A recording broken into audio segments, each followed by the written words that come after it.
विजेते श्री त्रिभंगी राय प्रभु आचार्य वाचा प्रणमामि भाष्य निबंध सुबोधने स्थातराशयास्ताहा मत्स्वान्तमागत्य कृपाप्लपास्तां मदीय वाचां वचन्तुलंकृतिं नमः श्रीवल्लभाचार्य चरणाब्जनखेन्दवे कलिकलमशघातिन्यतद्वाण्यै च नमो नमः। यमनाष्टक पे श्री हरिराय जी की विवृत्ति हम देख रहे थे। वामेसु तीसरो श्लोक हमारो चल रहे हो तो कि जहाँ अपन ने जो है वो श्री यमुना जी को जो भुवम भुवन पावन मदिगिता मन कस्वनि प्रियाभिरिव सेविताम शुक मयूर हंसादिभिः तरंग भुज कंकण प्रकट मुक्ति का वालुका इत्यादि को अपन ने वर्णन देख्यो हतो। अब जो है वो नमत कृष्ण तुर्य प्रियाम या को वर्णन करते हुए कहें नमत कृष्ण तुर्य प्रियाम इति मूले तत्रायमाशयः अत्र स्तोत्रे विविध लीलोपयोगिनी श्री यमुना प्रस्तूयते तत्र च कृष्णतुर्य प्रियात्वमनुपपन्नं तस्य धर्मस्य कालिंदे निष्ठत्वात् इयं च ततो भिन्ना वसामि यमुना जलिति वाक्यात्। अब हम मूल ग्रंथ में आए नमत कृष्ण तुर्य प्रियाम इत्यादि शब्दों की व्याख्या कर रहे हैं। अध्येता ध्यान दे कि यहाँ से पूर्व पक्ष आरंभ होता है। चूंकि पूर्व पक्ष अधिक लंबा है और समझने में भ्रांति हो सकती है, अतः जिस स्थल पर पूर्ण होगा एवं उत्तर पक्ष आरंभ होगा उस स्थल पे पुनः सूचित किया जाएगा। सो यहाँ कहे हैं कि अब जो है ये नमत कृष्ण तुर्य प्रियाम या को जो वर्णन है अब यहाँ एक वाद प्रकरण के हिसाब से करेंगे। जैसे वाद में क्या हुआ है कि सबसे पहले एक पूर्व पक्ष एक शंका रखी जाए है पूर्व पक्ष के रूप में और वाक्य समाधान के रूप में जो है वो उत्तर पक्ष प्रस्तुत किया जाए है। सो वा प्रकार से यहाँ जो है एक वाद पक्ष के रूप में अपन या को अर्थ देखेंगे। इस पद की व्याख्या करने का आशय यह है कि किसी को यह संदेह होता है कि स्तोत्र में अनेक विध भगवत लीला में उपयोगिनी श्री यमुना जी की स्तुति की गई है और इस पद द्वारा उन्हें चतुर्थ प्रिया भी कहा गया है, परंतु शंका यह है कि श्री यमुना जी को चतुर्थ प्रिया नहीं कहा जा सकता क्योंकि भगवान की चतुर्थ प्रिया तो द्वारका लीला में उल्लिखित कालिंदी है और चतुर्थ प्रिया के धर्म तो कालिंदी में ही है। सो क्या कहें, यहाँ जो है एक प्रकार की शंका उठा रहे हैं कि या स्तोत्र में कई बार जो है श्री यमुना जी को चतुर्थ प्रिया कहो है। जैसे याही श्लोक में तुर्य प्रिया नमद कृष्ण तुर्य प्रिया, तो कृष्ण तुर्य प्रिया माने कि कृष्ण की जो चतुर्थ प्रिया हैं उनको वर्णन। सो कहे हैं कि शंका ये उठे है कि श्री यमुना जी चतुर्थ प्रिया नहीं हो सके हैं, काहे कि द्वारका लीला में भगवान की जो चौथी पटरानी कालिंदी है उन्हीं को चतुर्थ प्रिया कह सके। सो चतुर्थ प्रिया कहवे सु तो जो है वो कालिंदी के धर्म हो जाएंगे। सो यहाँ यमुना जी को क्या प्रकार से चतुर्थ प्रिया कहो। सो कहे हैं कि इसलिए श्री यमुना जी को चतुर्थ प्रिया कहना ठीक नहीं है कि या लिए श्री यमुना जी को चतुर्थ प्रिया नहीं कहना चाहिए, कालिंदी को चतुर्थ प्रिया कहना चाहिए। और ये श्री यमुना जी उस द्वारका लीला वाली कालिंदी से भिन्न है क्योंकि इन दोनों का अंतर तो सो क्या कहें कि जो द्वारका लीला वाली कालिंदी है वो श्री यमुना जी से भिन्न है, दोनों एक स्वरूप नहीं है, दोनों अलग अलग स्वरूप है। क्यों? काहे कि वाके लिए जो है वो भागवत को प्रमाण मिले हैं। सो भागवत को प्रमाण कहे हैं दशम स्कंद के 58वें अध्याय को 22वां श्लोक, भगवान कृष्ण और अर्जुन श्री यमुना तट पर आए एवं उनका जल पिया। वहां उन्होंने देखा कि एक परम सुंदरी तपस्या कर रही है। अर्जुन ने उसे उसका परिचय पूछा तो उसने कहा मेरा नाम कालिंदी है और मेरे पिता सूर्य ने मेरे लिए यमुना जल में एक महल बनवा दिया है और मैं यमुना जल में ही रहती हूँ। इस वाक्य द्वारा ही स्पष्ट हो जाता है। सो भागवत के या वचन से अपने को स्पष्टता होवे है कि कालिंदी एक अलग स्वरूप है और यमुना जी एक अलग स्वरूप है। कहीं कि भागवत में कहा है कि कालिंदी नाम की एक परम सुंदरी कन्या जो सूर्य की पुत्री है वाने जो है यमुना जल के भीतर जो है वो जल बना करके वो वामे ही रहे हैं। तो यह प्रकार से जब अपन देखें तो कालिंदी एक अलग स्वरूप है और यमुना जी एक अलग स्वरूप है। यह प्रकार से अपने को देखने में आवे। यद्यप्यस्याम भेदेन भगवती देवकी पुत्रत्ववत् कालिंदित्वं वक्तुं शक्यं न तु तुर्य प्रियात्वं तदधिष्ठानत्वेन तद्रुपत्वोक्त्यौचित्येपि तद्धर्मवत्वोक्तेरनुचितत्वात् असाधारण धर्माणां तद्रुपमात्र निष्ठत्वेनोपासकैरन्यत्रा विभावनीयत्वात्। पूर्व पक्षी आगे फिर यूं कहता है कि यद्यपि जैसे भगवान में कोई भेद न रखते हुए उन्हें नंदराय जी के पुत्र एवं देवकी पुत्र दोनों कहा ही जाता है, उसी प्रकार श्री यमुना जी और कालिंदी में भी अभेद रखते हुए उन्हें कालिंदी तो खैर कहा भी जा सकता है, परंतु चतुर्थ प्रिया तो फिर भी नहीं कहा जा सकेगा। क्या कहे हैं कि जा प्रकार सु भगवान में भेद न रखते भय एक ही स्वरूप को नंदराय जी के पुत्र और देवकी पुत्र दोनों ही कहो जाए है कि मूलतया अगर से आचार्य चरण के सिद्धांत रूपेण अगर अपन देखें तो देवकी पुत्र रूप में जो है वो जो लोक प्रसिद्ध पुरुषोत्तम चतुर्व्यूह रूप में हतो, और नंदराय जी के यहाँ जो यशोदोत संग लालित रूप सु जो प्रभु हैं सो पूर्ण पुरुषोत्तम है, आप लोक वेदातीत स्वरूप है। तो महाप्रभु जी के सिद्धांत तया तो दोनों स्वरूपन में भेद है, परंतु फेरी हो काहे की दोनों स्वरूपन में कहीं ना कहीं जो है वो, अब वो तो सब श्री आचार्य चरण के सिद्धांत और सुबोधनी इत्यादि को हम देखें तो वाको बहुत विस्तार पूर्वक खुलासा होएगो, परंतु फिर भी अपन जो है वो दोनों स्वरूपन में भेद न रखते भाई एक ही स्वरूप कहे हैं।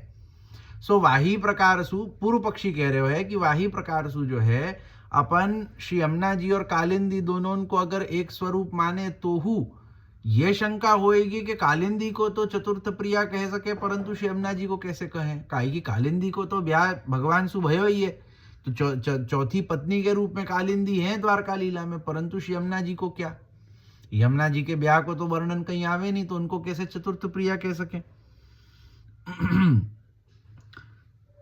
चूंकि श्री यमुना जी तो कालिंदी की अधिष्ठान है, अर्थात श्री यमुना जी तो कालिंदी का निवास स्थल है, इसलिए यह तो कहा जा सकता है कि कालिंदी रूप श्री यमुना जी में मिला हुआ है। अतः श्री यमुना जी और कालिंदी एक ही है। कि श्री यमुना जी और कालिंदी की एकत्व तो कैसे बता सकें कि जो भागवत को प्रमाण याद ही हो तो कालिंदी जो है वो यमुना जी के जल में रहे हैं, तो कालिंदी जो है वो यमुना जी जो है वो कालिंदी को निवास स्थल है, निवास स्थान है। सो कालिंदी को जो रूप है वो यमुना जी में मिलियो भयो है, या प्रकार सु देख करके जो है वो कालिंदी और यमुना जी की एक रूपता तो बता देवे। लेकिन कालिंदी के धर्म भी श्री यमुना जी में आ गए यह नहीं कहा जा सकता कि कालिंदी के जो धर्म है वो यमुना जी में आकर के मिल गए, ऐसो नहीं कहो जा सके। भाई कालिंदी यमुना जी में निवास कर रही हैं, यासु कालिंदी और यमुना जी के स्वरूप की एकता कही जा सके, परंतु कालिंदी के धर्म यमुना जी के धर्म में मिल जावे और यमुना जी के जैसे ही हैं जावे, और कालिंदी के धर्म यमुना जी के धर्म एक जैसे हैं, ऐसो नहीं कहो जा सके। यानी श्री यमुना जी को कालिंदी की भांति चतुर्थ प्रिया नहीं कहा जा सकता, क्योंकि चतुर्थ प्रिया होना तो केवल कालिंदी का ही असाधारण धर्म है। क्या कहे कि जा प्रकार सु कालिंदी को चतुर्थ प्रिया कहे वा प्रकार सु यमुना जी को नहीं कह सके, काहे कि चतुर्थ प्रिया होवे को असाधारण धर्म तो केवल कालिंदी में है। क्यों? काहे कि कालिंदी ने भगवान सु ब्याह कियो है, यमुना जी ने नहीं कियो है। और असाधारण धर्म तो वे धर्म होते हैं जो जिस स्वरूप में होते हैं उसी रूप में स्थायी रूप से रहते हैं, उन असाधारण धर्मों का किसी अन्य स्वरूप में होना कभी भी संभव नहीं बन सकता। क्या कहें कि असाधारण धर्म तो वे हुए हैं कि जिनको जो है वो जा स्वरूप में होंगे ना वहां में ही होंगे। जैसे कृपा करनो ये भगवान को असाधारण धर्म है, सो ये भगवान के स्वरूप में ही होवे, ये अन्य में नहीं हो सके। वाही प्रकार सु चतुर्थ प्रिया होनो, भगवान की चौथी ब्याहता पत्नी होनो, ये जो असाधारण धर्म है ये कालिंदी में है, यमुना जी में क्या प्रकार से हो सके? कहीं की कालिंदी में है तो कालिंदी में होएगो। भगवान की चौथी ब्याहता पत्नी तो एक ही हो सके ना, दो तीन कैसे हो सके? सो वो जो धर्म है वो एक ही स्वरूप में विद्यमान रह सके। सो यह प्रकार से जो है वो यमुना जी में चतुर्थ प्रिया को धर्म नहीं आवे है, ऐसी पूर्व पक्षी शंका उठावे है। ये सब अभी जो अपन जो देख रहे हैं ये सब एक प्रकार की शंका है जो कोई ने उठाई है कि महाप्रभु जी क्या प्रकार से यमुना जी को चतुर्थ प्रिया कह सके। वह बात के ऊपर शंका उठाते भाई प्रमाण रूप से कहे हैं कि या प्रकार से जो है हम यमुना जी को चतुर्थ प्रिया नहीं कह सके, ऐसी शंका उठाए। अब आगे या को जो है समाधान श्री हरिराय जी देंगे। असाधारण धर्म उन धर्मों को कहा जाता है जो केवल वहीं स्थायी रूप से रहते हैं जिसके वे धर्म हैं। उन असाधारण धर्मों को उसके अतिरिक्त अन्य में होना नहीं कहा जा सकता। जैसे अग्नि में ज्वाला और दाहकता ये दोनों धर्म विद्यमान है, परंतु इन दोनों में से ज्वाला तो केवल अग्नि का ही असाधारण धर्म है, जो अग्नि के अतिरिक्त अन्य किसी में होना नहीं कहा जा सकेगा। किंतु दाहकता तो अग्नि के अतिरिक्त गर्म भाप में या गर्म तपे हुए लोहे में भी कही जा सकती है। अतः अग्नि का साधारण धर्म दाहकता नहीं परंतु ज्वाला है। क्या कहें कि असाधारण धर्म वो होवे है जो जामे होवे है वहां में ही होवे, कोई और में नहीं हो सके। जा प्रकार से यहाँ उदाहरण देवे हैं कि जैसे अग्नि, अब अग्नि में दो प्रकार के धर्म होवे, एक तो ज्वाला जो अपने को उठती भई जो ज्वाला दिखे है, और दूसरो जो वहां में दाहकता कि भाई वाको कोई छुएगो या वाको कोई स्पर्श करेगो तो वो जलेगो। सो यहाँ जो देखें सो ज्वाला जो है ये अग्नि को असाधारण धर्म है। क्यों? कहीं कि दाहकता ऐसो है कि आवश्यक नहीं है कि अग्नि में ही होवे। जैसे गरम भाप होवे तो वो भी जला सके है, गरम जो है कछु लोहा इत्यादि होवे वो भी जला सके है, सो गरम पानी होवे है वो भी जला सके है। परंतु जो ज्वाला है वो केवल अग्नि में होवे है। गरम जल में ज्वाला नहीं होएगी, गरम भाप में ज्वाला नहीं होएगी, गरम लोहा में ज्वाला नहीं होएगी। ज्वाला केवल तहाँ ही होएगी जहां अग्नि होएगी। सो ज्वाला जो है वो अग्नि को एक असाधारण धर्म है जो केवल अग्नि में ही प्राप्त होवे, कोई और में नहीं होवे। इसी बात को दूसरे उदाहरण से भी समझे। जैसे कह दिया जाए कि मथुरा के ब्राह्मण, यद्यपि ब्राह्मण तो काशी के भी हो सकते हैं और दक्षिण के भी, अतः ब्राह्मण की दृष्टि से ब्राह्मणत्व तो सभी में समान ही है, परंतु मथुरा के ब्राह्मणों में मथुरा नगरी उनका असाधारण धर्म है जो कि केवल मथुरा के ब्राह्मणों के लिए ही कहा जा सकेगा, अन्यों के लिए नहीं। सो और एक उदाहरण देवे हैं कि जा प्रकार सु ब्राह्मण तो या भूमि ऊपर सर्वत्र है, परंतु जब हम कहें कि मथुरा के ब्राह्मण, काशी के ब्राह्मण, द्वारका के ब्राह्मण, सो जब या प्रकार सु कहें तो मथुरा के ब्राह्मण होनो, सो मथुरा के ये उनको असाधारण धर्म है कि ब्राह्मणत्व तो मथुरा, काशी इत्यादि सर्वत्र जो भी ब्राह्मण होएगो, ब्राह्मणत्व तो सर्वत्र सबन में ही होएगो, परंतु मथुरा के ब्राह्मण ये जो असाधारण धर्म है, काशी के ब्राह्मण ये जो असाधारण धर्म है, ये काशी में रहने वाले ब्राह्मण या मथुरा में रहने वाले ब्राह्मणन को ही असाधारण धर्म है, अन्य इनके लिए नहीं। इसी कारण जो लोग जिस स्वरूप के असाधारण धर्मों के कारण उसकी उपासना करते हैं वे उस स्वरूप के साधारण धर्मों की भावना अन्य दूसरे स्वरूप में नहीं कर सकते या कर पाते।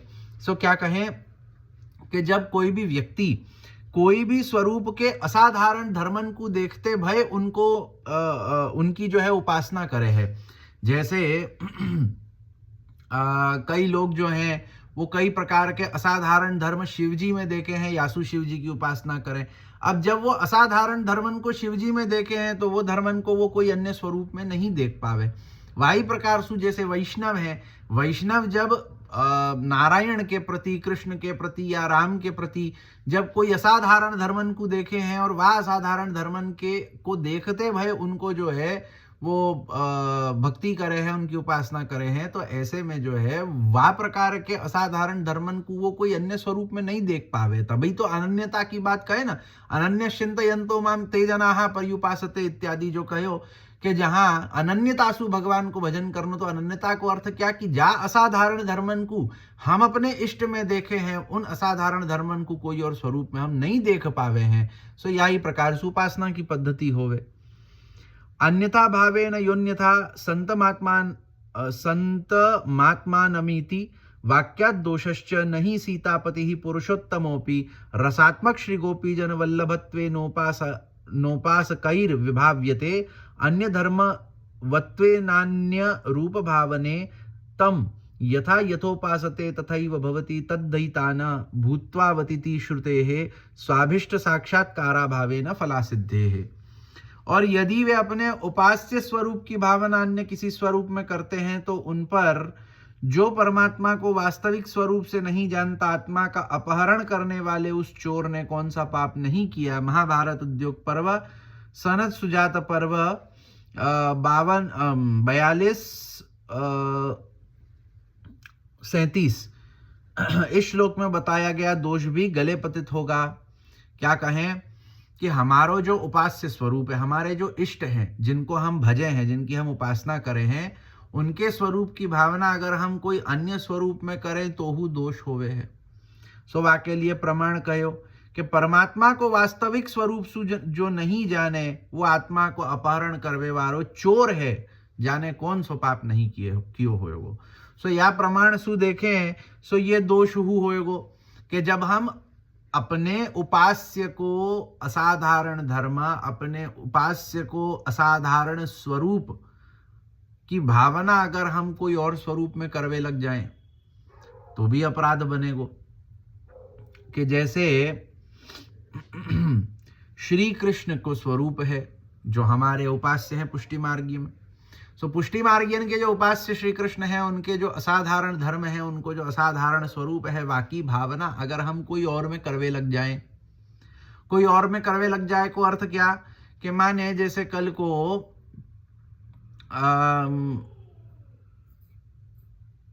जैसे मैं हूं तो अब कोई वैष्णव होवे है, उनमें भगवान के जो असाधारण धर्म है वाकी प्रतीति अगर प्रगट रूप से होवे, अगर प्रगट में आपको वाकी प्रतीति हो रही है, प्रगट रूप से जो है वो कृष्ण रूपेण कृष्ण के असाधारण धर्मन को वो दर्शन देवे हैं, सो तो वहां में कोई प्रकार की दिक्कत नहीं है। कहीं की तहां एकता वही कि वाह वैष्णव में कृष्ण को स्वरूप प्रकट दिख रहे है, वो असाधारण धर्म प्रकट दिख रहे हैं, यासु कृष्ण में और वाह वैष्णव में कोई प्रकार को भेद नहीं भयो।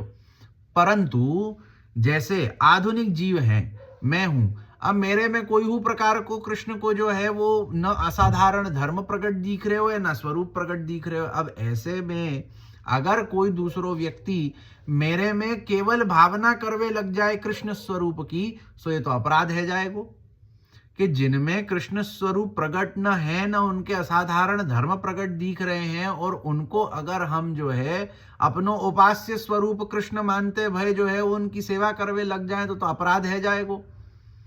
काहे कि जामे वा असाधारण धर्मन को प्रागट्य दिखे ही नहीं है ही नहीं, उनमें अपने प्रभु के उपास्य स्वरूप की भावना क्या प्रकार से करें, ये तो अपराध बन जाएगा। काहे कि लौकिक व्यक्ति में अगर हम अलौकिक प्रभु की भावना करवे लग जाए तो ये तो अपराध ही होएगो। सीतापति राम भी भले ही पुरुषोत्तम है, तथापि श्री राम के उपासक रसात्मक श्री गोपीजन वल्लभ पुष्टि पुरुषोत्तम में श्री राम की भावना थोड़े ही कर पाएंगे। भले ही दोनों के दोनों पुरुषोत्तम ही है, तब भी क्या कहें कि सीतापति राम जो रामचंद्र जी हैं सोहु पुरुषोत्तम है, और जो गोपीजन वल्लभ कृष्ण है सोहु पुरुषोत्तम है। परंतु हम यहां दोनों के स्वरूपन में हमारे उपास्य की भावना सु एक भेद देखे हैं। वो भेद क्या प्रकार को है कि जो श्री राम है वो पुरुषोत्तम है, परंतु कौन से, लोक वेद प्रसिद्ध पुरुषोत्तम। और जो अपने जो गोपीजन वल्लभ श्री कृष्ण हैं, जो अपने उपास्य हैं, सो भी पुरुषोत्तम है, परंतु पुष्टि पुरुषोत्तम लोक वेदातीत पुरुषोत्तम है, रसात्मक स्वरूप है। सो जा प्रकार सु कृष्ण रसदान करे हैं वो कृष्ण को एक असाधारण धर्म है, वा प्रकार सु श्री राम जो पुरुषोत्तम ही हैं, परंतु वा प्रकार सु रसदान नहीं करे हैं। सो असाधारण धर्म जो कृष्ण को रसदान करवे को है, सो कृष्ण में ही होएगो, रामचंद्र जी में नहीं होएगो। पुरुषोत्तमता दोनों में स्थित है, परंतु जो रसात्मकता, जो रसदान को जो असाधारण धर्म है वो कृष्ण में प्रकट है, श्री राम में नहीं है। और तो और किसी एक स्वरूप के धर्मों की भावना आपने यदि किसी अन्य के स्वरूप में कर भी ली, तब भी परमात्मा की जिस रूप में उपासना करो वह वैसा ही बन जाता है। मुद्गलोपनिषद या श्रुति के अनुसार यह समझ लीजिए कि आप जिस किसी भी स्वरूप में जिस अन्य स्वरूप की भावना करके उसकी उपासना कर रहे हैं, फिर फल भी आपको वही स्वरूप देगा जिसकी आपने भावना की है। सो क्या कहें कि अब यहां एक उपनिषद को प्रमाण देते हुए कहे हैं कि चलो एक स्वरूप की भावना, एक स्वरूप के धर्मन की भावना आपने कोई अन्य स्वरूप में कर भी ली, सो तहां क्या होएगो कि फल देवे वारो कौन है, मूल स्वरूप जाकी आपने भावना करी है। कि जैसे कृष्ण स्वरूप की भावना राम स्वरूप में करते भय, जैसे अपनी एक वार्ता आवे ना 252 में कि ठाकुर जी को एक ही स्वरूप हतो, परंतु पति जो है वो राम स्वरूप सु उनकी सेवा करतो हतो और पत्नी जो है वो कृष्ण स्वरूप से उनकी सेवा करती हती। अब जाने जा भावना सु वा स्वरूप की सेवा करी, वाको फलदान वही स्वरूप कर रहे जाकी भावना करी। कि जैसे पति ने श्री रामचंद्र जी की भावना करी तो पति को वही स्वरूप जो है वो श्री रामचंद्र जी के रूप में सानुभावता जना रहे है, और पत्नी ने जो है वो कृष्ण रूप में सेवा करी तो वही स्वरूप पत्नी को जो है वो कृष्ण रूप में सानुभावता जना रहे है। कोई एक के स्वरूप में कोई अन्य स्वरूप के धर्मन की भावना करे तो वहां ऐसो होवे कि फलत्वेन जो फल प्रदान होएगो वो जो है वही स्वरूप करेगो जाकी भावना करिए, जो स्वरूप दिख रहे हो है वो नहीं करेगो। या प्रकार को भी जो है एक प्रमाण दियो है। यानी कि यदि आप कालिंदी के धर्मों की भावना श्री यमुना जी में करके उन दोनों को एक मानते हुए श्री यमुना जी की उपासना करेंगे तो फिर फल भी कालिंदी ही देगी, श्री यमुना जी नहीं। या प्रकार सु क्या कहे हैं कि श्री यमुना जी जो है आप चतुर्थ प्रिया नहीं है, कालिंदी जो है वो चतुर्थ प्रिया है, वो कालिंदी को जो है असाधारण धर्म है। अब कालिंदी को जो असाधारण धर्म है वाकी भावना करते भाई अगर यमुना जी की उपासना करेंगे तो फल तो कालिंदी देंगी। क्यों? काई की जो प्रमाण दियो कि जाकी आपने भावना करी, जाके धर्मन की आपने भावना करी, फलदान वही करेगो, दूसरों नहीं करेगो। तो यमुना जी में अगर अपन चतुर्थ प्रिया की भावना करते भय अगर उनकी सेवा करें तो फलदान देवे वाली तो कालिंदी होगी, या प्रकार की शंका पूर्व पक्षी कह रहे हो है। अतः आपको जो श्री यमुना जी के से साक्षात्कार होने का फल चाहिए था वह फल आपको प्राप्त नहीं हो पाएगा। तब आपका साक्षात्कार भी यदि होगा तो कालिंदी से होगा, श्री यमुना जी से नहीं। या प्रकार सु कहे हैं कि कालिंदी के धर्मन को जो है वो कालिंदी के धर्मन की भावना करते भाई जो यमुना जी की सेवा करें तो जो यमुना जी सु साक्षात्कार होए को फल हतो वहां साक्षात्कार यमुना जी को न होकर के कालिंदी को होएगो। क्यों? काहे की तहां भावना जो धर्मन की विचारी हती तो कालिंदी की के धर्म हते, यमुना जी के धर्म तो हते नहीं। कालिंदी के धर्मन की भावना विचारेंगे फलदान जो है वो कालिंदी को ही होएगो, यमुना जी को नहीं होएगो, या प्रकार की शंका होवे है। ननु रूपांतर दर्शनोद्गत भावस्य रूपांतरेण कथम फलसिद्धिर्यथा रघुपति वर्य वितीर्ण वरस्य श्री ब्रजनाथे नेति चेत सत्यम तत्र ही श्री रघुनाथस्य गुरोरिवोपदेश द्वारा फल प्रापकत्वं स्वाविष्ट मूल रूपत्वेन न तु साक्षात् तद्दात्रत्वं मर्यादा पुरुषोत्तमत्वात्। पूर्व पक्षी अपनी बात को और अधिक दृढ़ करने के लिए आगे कहता है। अब पूर्व पक्षी जो है और कहे है, पूर्व पक्षी ने जहां प्रकार की शंका उठाई है तो अब वो अपनी शंका को भी तो दृढ़ करेगो ताकि सामने वालों वाको उत्तर न दे पावे। पूर्व पक्षी अपनी बात को और दृढ़ करे है। क्या कहे कि यदि सिद्धांती हमारे कहे में यह तर्क भी देता हो कि यदि ये बात सही है तो फिर यह बताइए कि किसी एक स्वरूप के दर्शन से उत्पन्न हुए भाव की फल सिद्धि किसी अन्य स्वरूप ने कैसे कर दी। क्या कहे हैं कि भाई एक स्वरूप के दर्शन से उत्पन्न भयो जो भाव है वाकी फल सिद्धि अन्य स्वरूपन ने कैसे कर दी। कि हमने कोई स्वरूप को देखो, हमने कोई एक स्वरूप को देखो और वह स्वरूप को देख करके हमारे मन में जो है वो एक फल सिद्धि को भाव भयो, एक भाव उत्पन्न भयो, एक प्रेम एक स्नेह उत्पन्न भयो। फल रूप कोई दूसरो स्वरूप कैसे कर सके। जैसे यमुना जी को देख करके हमारो भाव तो यमुना जी के प्रति जाग्यो, फलदान जो है फल सिद्धि जो है वो कालिंदी क्या प्रकार से कर सके। क्योंकि श्रुति रूपा गोपिकाओं में तो श्री रघुपति राम को देखकर भाव उत्पन्न हुआ था, परंतु उनके मनोरथ की पूर्ति तो कालांतर में श्री ब्रजनाथ श्री कृष्ण ने की। फिर यह कैसे कहा जा सकता है कि जिस स्वरूप की भावना कर रहे हैं वही स्वरूप फलदान करेगा। क्या कहें कि भाई अगर आप ये कहो कि जा स्वरूप की भावना करेंगे वही स्वरूप फलदान करेगो तो यहां सवाल फिर एक ये भी आवे है कि जा प्रकार सु जो जो ऋषि रूपा जो गोपीजन हैं जिनको अनन्य पूर्वाहु कहे हैं, ये जो ऋषि रूपा हती इनको तो भाव श्री रामचंद्र जी पे आयो हतो ना। दंड कारण में श्री रघुनाथ जी को जब दर्शन कियो हतो मन में जो है वो भाव आ गया और श्री रघुनाथ जी जो है वो दंड कारण्य में इन सब ऋषियन ने विनती करी हती कि हम आपको पति रूप में ग्रहण करना चाहे हैं और आप हमें जो है वो पत्नी रूप में अंगीकार करो। श्री रामचंद्र जी ने उनको कहो हतो कि अभी या स्वरूप सो तो नहीं, जब द्वापर लीला में कृष्णावतार होएगो वह समय। सो वही ऋषि जो हैं वही सब तो ऋषि रूपा अनन्य पूर्वा गोपी जन के रूप में ब्रज में पधारे और जो है वो भगवान ने उनको फलदान कियो। तो यहाँ कहे हैं कि उन ऋषियन को जो भाव प्रकट भयो हतो वो तो रघुनाथ जी के स्वरूप को देख के भयो हतो, और फलदान तो यहाँ कृष्ण ने कियो है। सो यहाँ ये प्रकार सु जो आप कह रहे हो कि जाकी भावना करे वही फलदान करेगो, तो ये बात भी सही नहीं लगे, क्योंकि यहाँ तो भावना तो रघुनाथ जी को देख के आए हो तो, और फलदान तो कोई और कर रहे हो है। क्योंकि उपर्युक्त प्रसंग में ऋषि रूपा गोपिकाओं ने उनका मनोरथ पूर्ण करने की प्रार्थना तो श्री राम से की थी, किंतु फलदान तो कालांतर में श्री कृष्ण ने किया। कि फलदान की विनती जो है, रसदान की विनती जो है वो ऋषि रूपान ने, ऋषियन ने जो है वो श्री रघुनाथ जी से श्री रघुनाथ जी सु करी थी, श्री रामचंद्र जी सु करी थी, परंतु फलदान तो श्री कृष्ण ने कियो है। सो पूर्व पक्षी कहता है कि यदि आप ऐसा तर्क देते हो तो कहीं तक आपकी बात सत्य है, परंतु आपको यह रहस्य पता नहीं है कि तब पुष्टि पुरुषोत्तम श्री कृष्ण तो श्री रघुनाथ श्री राम के भीतर विराज रहे थे, और उनका मनोरथ पूर्ण करने की बात श्री राम के भीतर आविष्ट श्री कृष्ण ने की थी।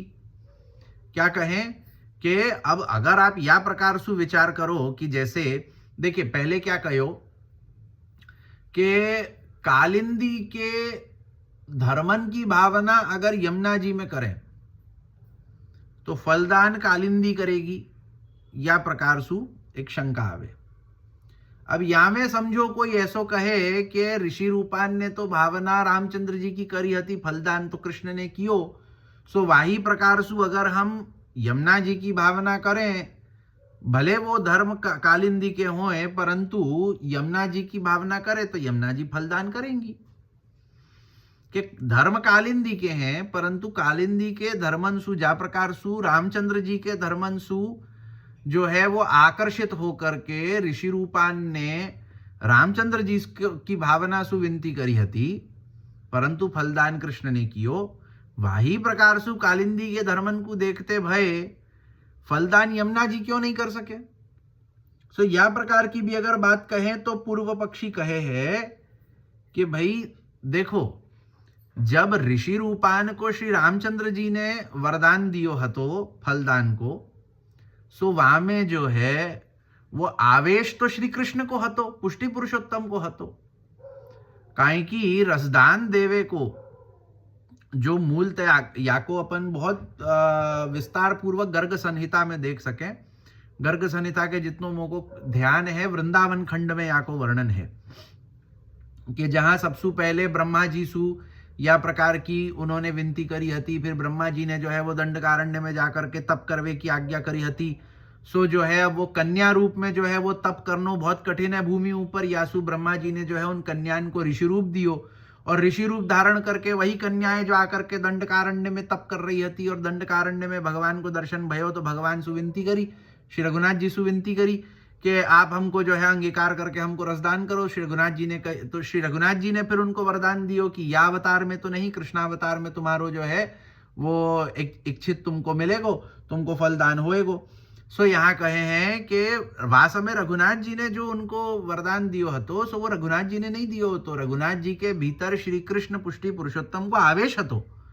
सो श्री कृष्ण ने ही उनको जो है वो फलदान मतलब वरदान दियो हतो फलदान को, और यही सु जो है वो श्री कृष्ण ने ही फलदान कियो है।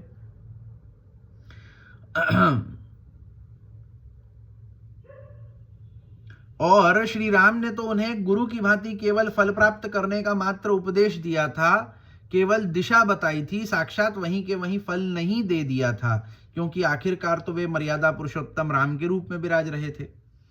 सो वहां जो है श्री रघुनाथ जी ने एक गुरु को स्वरूप धारण करके, जा प्रकार सु गुरु जो है वो अपने शिष्य को उपदेश करे है कि क्या प्रकार सु फल प्राप्त होएगो। काहे कि गुरु सीधो फलदान नहीं देवे है ना, गुरु तो अपने शिष्य को रास्ता बतावे, वाको मार्ग बतावे कि क्या प्रकार सु वाको फलदान होएगो।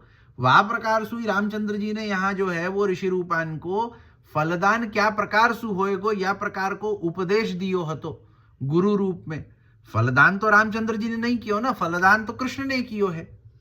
सो यह प्रकार से देखें सो यहाँ जो कहो कि भाई एक स्वरूप की भावना करें तो फल दूसरो स्वरूप देवे इत्यादि सब बातन को जो है वो पुष्ट करवे के लिए पूर्व पक्षी कह रहे हो है। तो पूर्व पक्षी यहाँ अपनी बात जो है वो रख रहे हो है अलग अलग प्रकार सु कि जहाँ सबसे पहले तो वाने कही कि भाई श्री यमुना जी और कालिंदी जी में तो अभेद अपन नहीं मान सके। क्यों? काहे कि कालिंदी में असाधारण धर्म है, चतुर्थ प्रिया होवे को, जो यमुना जी में नहीं है। और फिर दूसरी तरफ कहो कि भाई अगर अपन ये माने कि जा प्रकार सु अपन एक स्वरूप के असाधारण धर्म को अगर कोई अन्य स्वरूप में माने तो फल तो वही देखो जाको असाधारण धर्म है। तो कालिंदी के असाधारण धर्म को अगर अपन यमुना जी में भावना करें तो फलदान तो कालिंदी करेंगी। तो यहाँ यमुना जी की उपासना करनी फिर गड़बड़ा जाएगी।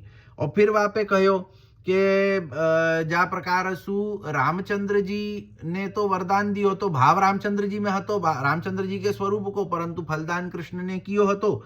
वह प्रकार सोहू देखें सो जो है तो यहाँ कालिंदी की के भावना करके और फिर यमुना जी इत्यादि सब, मतलब कोई भी प्रकार से यहाँ जो कहो है कि यमुना जी और कालिंदी दोनों को एकत्व भाव नहीं मान सके, दोनों को एक रूपता नहीं मान सके, दोनों में भेद मानना ही पड़ेगा।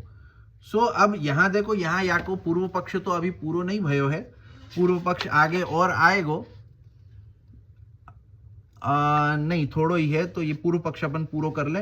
न ही तेन पुष्टि मार्गांगिकारस्तत् फलदानम च शक्यते विधातुम तत्वं च दाम्पत्य रसात्मकत्वेन तद्धर्म सहितत्वं तत्र मर्यादया फलदानाद् भगवन् मार्गीय गुरुणेव तद्विधि निरूपणेन अतस्तदुक्त्य नुपपत्तिरिति चेत। श्री रघुनाथ श्री राम तो उन ऋषि रूपा गोपिकाओं का पुष्टि मार्गीय ढंग से अंगीकार और फलदान नहीं कर सकते थे, क्योंकि पुष्टि मार्गीय फलदान तो प्रभु के संग दाम्पत्य रस पूर्वक रहना होता है। और चूंकि मर्यादा पुरुषोत्तम श्री राम स्वयं दाम्पत्य धर्म से पहले से ही बंधे हुए थे, अतः ऋषि रूपा गोपिकाओं को ऐसा फलदान नहीं कर सकते थे।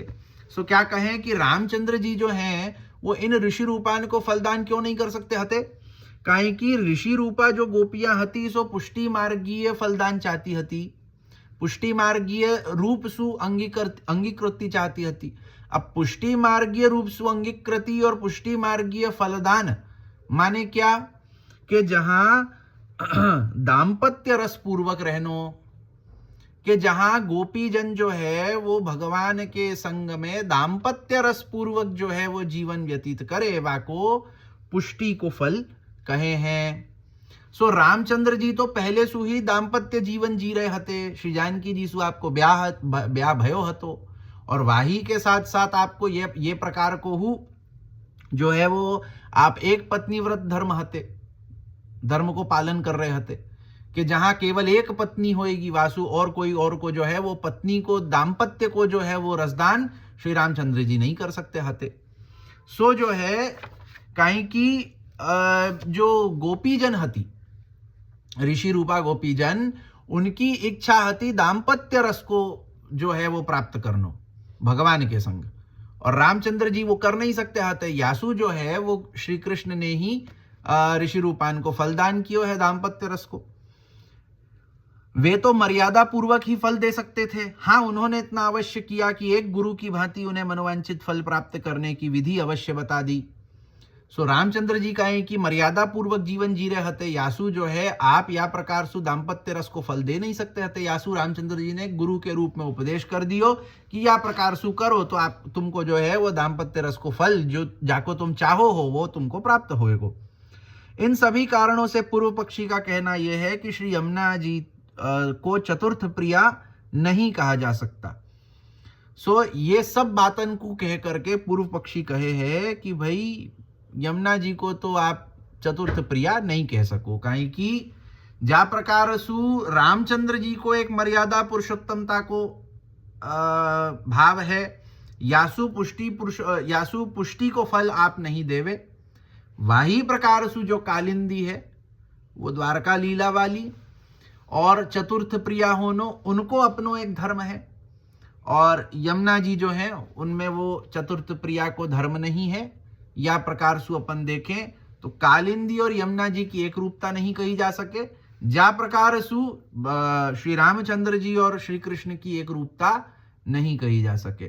सो यहाँ एक रूपता माने, देखो तत्वतः तो एक रूपता है, काहे कि ब्रह्म तो एक ही है। महाप्रभु जी को तो मूल सिद्धांति यही है कि जो ब्रह्म जो है वो एक ही है, सर्वत्र वही रूप में एक ही ब्रह्म है। तो तत्वतः तो श्री रामचंद्र जी और श्री कृष्ण में कोई भेद नहीं है, परंतु लीलात्मकतया जब अपन बात करें तो लीलात्मकतया श्री रामचंद्र जी काहे की मर्यादा पुरुषोत्तम स्वरूप से प्रकट भय हैं, और कृष्ण क्योंकि पुष्टि पुरुषोत्तम के स्वरूप से प्रकट भय हैं। यासु पुष्टि को फलदान कृष्ण ही कर सके हैं, राम नहीं कर सके। सो वाही प्रकार सु यहां कहें कि श्री यमुना जी में चतुर्थ प्रिया नहीं हो सके, श्री यमुना जी चतुर्थ प्रिया नहीं हो सके, काहे की कालिंदी है। सो जो धर्म जामे है वामे ही हो सके हैं असाधारणतया। जैसे भगवान में पुष्टि पुरुषोत्तमत्व को धर्म है, सो वो भगवान में ही है, वो श्री रामचंद्र जी में नहीं है। श्री रामचंद्र जी में मर्यादा पुरुषोत्तमत्व को जो साधारण धर्म है वो उनमें ही है, या प्रकार सु। सो यहाँ जो है वो पूर्व पक्ष पूरो होवे है, यासु आगे जो है वो उत्तर पक्ष आएगो। तो जहाँ श्री हरिराय जी या प्रकार सु सिद्ध करेंगे कि क्या प्रकार सु अपन श्री यमुना जी को चतुर्थ प्रिया मान सके हैं, क्या प्रकार सु यहाँ पूर्व पक्षी को खंडन आप करके श्री यमुना जी को चतुर्थ प्रिया या प्रकार सु जो है आप कहेंगे। सो ये आगे अपन थोड़ो ही है, उत्तर पक्ष थोड़ो ही है, तो या को भी अपन आगे देख ही लें। तो ये जो है वो श्लोक पूरो होएगो। अत्र वदामः व्रजे ही भगवत भोग्याः स्वामिन्यश्च चतुर्विधाः तत्रैका मुख्या भगवतः स्वामिनी सर्वविलक्षणाः अस्यां चा अनन्यपूर्वान्यपूर्वो भयरूपत्वाभावः भगवतो रसात्मकस्य श्रुतिसिद्धस्य आलम्बन विभावत्वेन तथात्व संपादकत्वात् श्रुतिरूपा गोपग्रहेषु स्थिताः सर्वात्म भाववत्यः प्रौढ़ा एकाः तथा कुमारिका व्रजस्थानन्य पूर्वा विवाह भावेपि वसनादानेन स्वकीयाः कृताश्चापराः चतुर्थी श्री यमुना तस्यामपि क्रीडा व्याजेन सर्वांग संबंध संपादनेन स्वातंत्र्येण तया सह क्रीडेति सा चतुर्थी। अत एवै तदभिप्रायेण तत्र तुर्य प्रियात्वोक्तिर्न तु तुर्य भार्यात्वोक्तिरिति नानुपपत्ति ही काचित। यदि कोई पूर्व पक्षी ऐसी शंका करते हो तो अब हम इसका उत्तर दे रहे हैं। तो यहां तक जो है वो पूरी शंका को निरूपण कियो कि पूर्व पक्षी क्या प्रकार से शंका कर रहे हैं कि श्री यमुना जी को चतुर्थ प्रिया नहीं कह सके। अब या को उत्तर या को समाधान जो है वो उत्तर पक्ष रूप से श्री हरिराय जी कहे हैं कि श्री यमुना जी भगवान की चतुर्थ प्रिया क्यों और कैसे हैं। तो समझावे हैं। पहले तो ये समझिए कि व्रज में भगवत भोग्य स्वामिनी 4 प्रकार की हैं। कि सबसे पहले तो ये समझे कि ब्रज में भगवत भोग्या जो स्वामिनियां हैं, जिनको भोग भगवान करे हैं, ऐसी जो स्वामिनियां हैं वो 4 प्रकार की हैं। इन चारों में भगवान की जो मुख्य स्वामिनी जी हैं वे अन्य सभी से विलक्षण हैं, क्योंकि ये न तो अन्य पूर्वा है और न ही अनन्य पूर्वा। क्या कहें कि अब सबसे पहले जो मुख्य श्री स्वामिनी जी हैं, जिनको अपन श्री राधा जी, श्री राधिका जी जो नाम से संबोधन करें।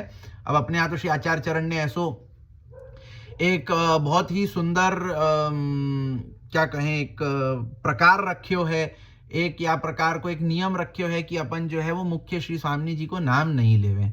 कि जा प्रकार सुशास्त्र में कहो जावे है ना कि अपनो बड़ो पुत्र, अपने गुरु, अपने जो पत्नी होवे या अपने जो पति होवे या अपने जो प्रिय होवे, उनको जो है वो नाम नहीं लेना चाहिए। काहे कि ऐसो कहे हैं, मतलब शास्त्र कहे हैं कि अपने प्रिय को नाम लेवे सु जो है उनकी आयु घटे है। सो या प्रकार को भाव अपन श्री स्वामिनी जी के प्रति हु रखें कि श्री स्वामिनी जी के प्रति देखें अपन या प्रकार देखें श्री आचार्य चरण, श्री महाप्रभु जी आप स्वयं श्री स्वामिनी जी स्वरूप हैं। सो अपने लिए तो गुरु रूप भी भाई, तो गुरु को नाम नहीं लेनो, यासु अपन श्री स्वामिनी जी को नाम नहीं लेवे। और वाही के संग श्री स्वामिनी जी प्रिय हु हैं अपने को, जो अपन कहे हैं कि हमारे माई श्यामा जू को राज। सो अपने तो श्री स्वामिनी जी को तो बहुत अधिक मतलब एक भाव है। सो श्री स्वामिनी जी के प्रति वा प्रकार को प्रियत्व हु है, यासो हु अपन श्री स्वामिनी जी को नाम नहीं लेवे।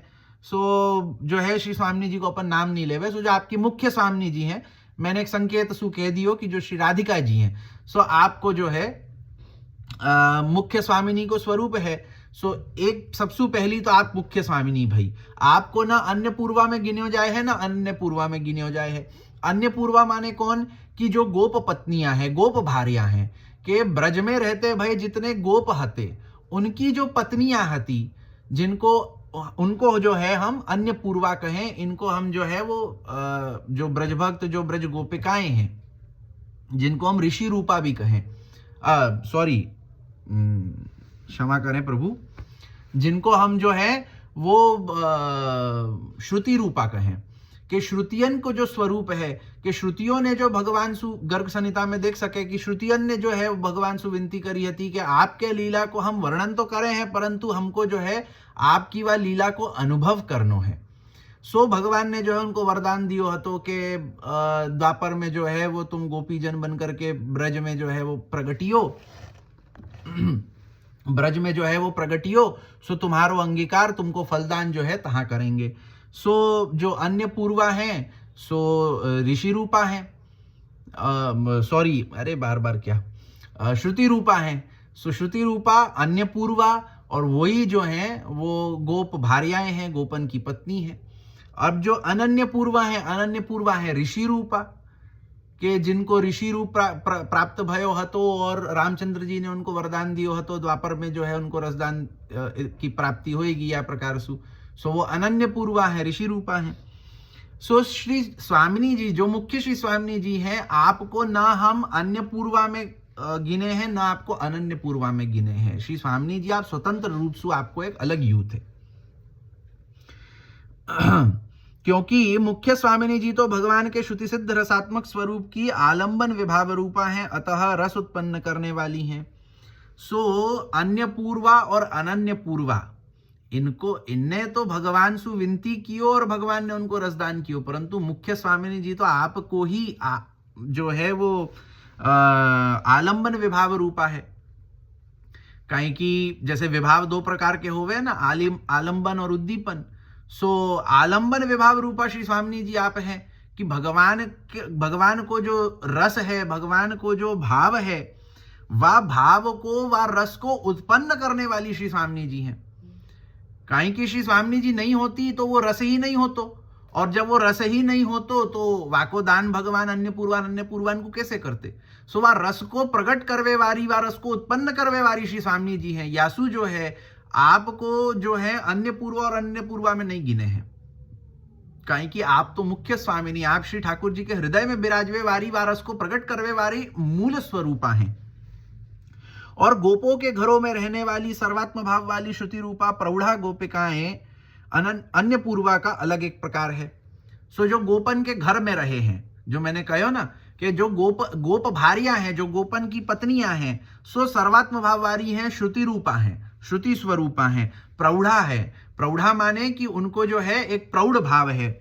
और तो ऐसी जो अन्य पूर्वा है सो एक अलग प्रकार है। ये दूसरो यूथ जैसे कहे हो ना कि प्रभु की जो भगवत भोग्या स्वामिनी है वो चार प्रकार की है। सबसे पहले श्री मुख्य स्वामिनी जी, दूसरो जो है वो श्रुति रूपा अन्य पूर्वा, और ब्रज में रहने वाली कुमारिकाएं जिनका यद्यपि भगवान के संग विवाह नहीं हुआ, तथापि जिन्हें चीरहरण प्रसंग में वस्त्र देकर भगवान ने स्वकीया बना ली, वे दूसरे प्रकार की गोपिकाएं अनन्य पूर्वा हैं। अब जो तीसरी प्रकार है अनन्य पूर्वा जो ऋषि रूपा हैं, सो ये जो है ये कुमारिकाएं हैं। इनको ब्याह न गोपन सु भयो है। जैसे जो ऋषि रूपाएं हैं ना ये प्रौढ़ा है, प्रौढ़ा माने कि इनको ब्याह हो चुक्यो है, गोप बालकंसु उनकी भार्या है। परंतु जो अनन्य पूर्वा है ये कुमारिकाएं हैं, इनको ब्याह न कोई और सो भयो है और न ही भगवान सु भयो है। परंतु ये ब्रज में नंदराय जी के घर में रह रही थी, कहें कि नंदराय जी को जो है वो आपको प्राप्त भई हती, और आप जो है मतलब एक वन में सु आपको ये सब कन्याएं प्राप्त भई हती। आप जो है इनको घर ले आए कि राजा को भेंट कर देंगे, परंतु घर में जब बालक भयो तो उनको घर में ही पधरा लिए कि भाई जो है वो बालक के लालन पालन में ये सब जो कन्याएं हैं सो श्री यशोदा जी की संगिनी होंगी। सो यह प्रकार से ये जो कुमारिकाएं हैं वो ब्रज में ही रह रही हती, परंतु कोई सु ब्याही भई नहीं हती। भगवान ने जो है वो चीरहरण के प्रसंग में जब इन्होंने यही कुमारिकान ने जब कात्यायनी व्रत कियो और भगवान ने जो है वो इनके जो चीरहरण करके जो इनको फिर जो है वो पीछे जो है वो अलौकिक वस्त्र दान करके इनको जो है वो स्वकीय बनायो, इनको जो है वो रास को अधिकार दियो। सो ये जो गोपिकाएं हैं ये अनन्य पूर्वाएं हैं। सो कुल मिलाकर 3 प्रकार की स्वामिनी हुई और चौथी श्री यमुना जी है।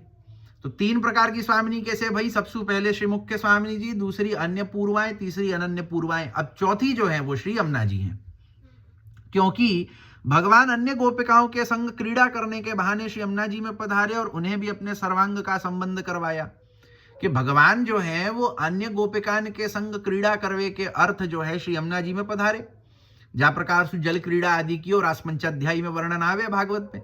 तो भगवान जो है वो जल क्रीड़ा करवे के ताई जो श्री यमुना जी में पधारे, सो आपने अपने सर्वांग श्रीअंग को संबंध जा प्रकार से मुख्य स्वामिनी अन्य पूर्वा को करवायो, वही प्रकार से आपने अपने सर्वांग श्रीअंग को संबंध जो है वो श्री यमुना जी को हु करवायो है।